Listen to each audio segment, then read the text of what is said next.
Okay, I thought I'd do a quick video here of, well, they're walkers for, it's what medical walkers, what they started out life as.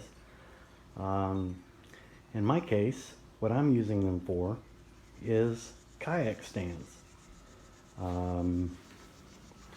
These are pretty rugged.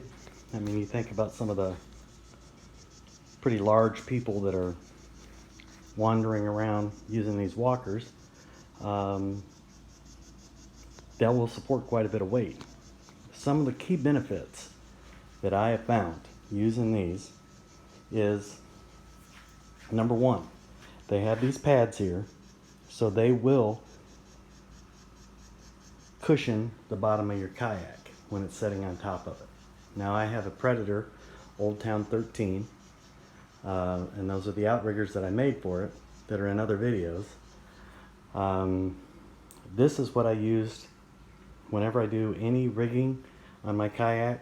When I was laying that out, the arms, various things, this is just an incredibly easy way of getting your kayak up off the ground and at a level that's comfortable for you. Now, one of the secondary benefits is they're adjustable. So if you're vertically challenged, you can raise them up, and if you're not so vertically challenged, or rather you can lower them. If you're not vertically challenged, you can raise them up so you're not bending over your kayak. You're actually, at waist height. So there's that. Now, what I would recommend is, when I was doing the fiberglass and the epoxy on the outriggers there, to keep them from falling over, I used some of these ties here to tie the things together, because obviously the outriggers are a lot smaller than the outrigger, so these needed to be a lot closer. And when you're wrestling around and slapping things around, they have a tendency to tip when you're jerking them around and stuff. So you can either tie a string from here over to here so that they don't have any wobble to them, or you could even get a piece of PVC and make a connector so that they're more of a permanent hard.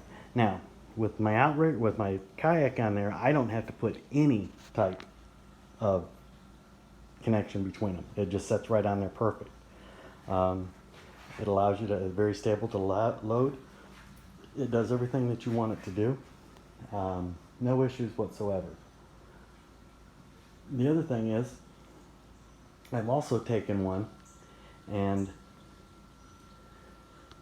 put float tubes on it and rod holders off the sides, and it's kind of at an angle because there's little indentions, mounting points inside my kayak, and this is where my fishing poles go in the back.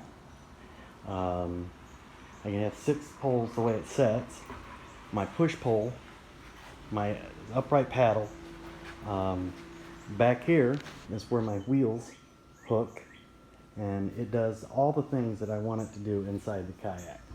So that is my quick little video on, and they're $5 each at thrift stores, and they're all over the place. So that's my little how-to whatever on kayak stands for the Predator 13.